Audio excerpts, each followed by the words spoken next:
But the where I wanted to ask the question is, if let's say I'm not Pfizer and I don't have this infrastructure, how do I get started in this journey? Do I first, you said ROI, absolutely, and you've laid out the thesis for the ROI.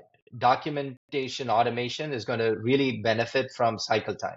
So we know the ROI, but many people struggle on what is my starting point. Now that I know I have to do it, do I pick one process? Do I pick multiple processes? Do I pick a team? Where do I get started? And then walk me through maybe a couple of steps around after we start. What are all the guardrails I have to put in place to make this thing scale? Yeah, I think actually one of the key things that you don't need to develop all of these things internally. Pharma is not a technology company.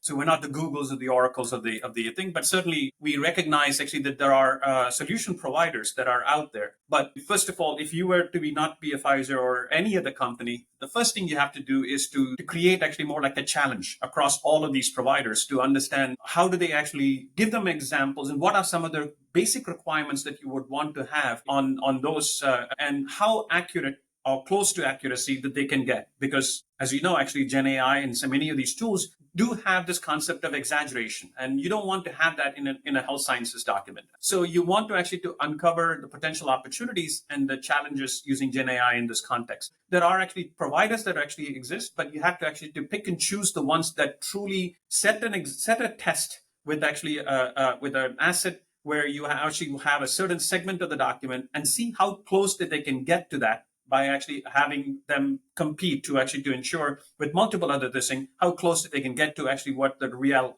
thing is. That actually is going to be the critical one, because you don't need to actually to develop everything in house, but you have to figure out a way to actually to also assess how do you actually go about managing this. And then That's the a other one fantastic. actually is that from the I would say the it's important actually that internally we need to actually to start thinking about how do we actually then change people's mindset in ensuring that there is I would say a fear of AI, which unfortunately many of the individuals continue to actually to say it loud and clear in terms of they somehow feel AI will replace humans.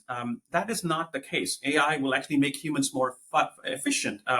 And more, we will be able to actually do things in a much more effective manner, efficient manner than what we had done in the past. So that is something that needs to actually be very loud and clear when it comes to the communication message.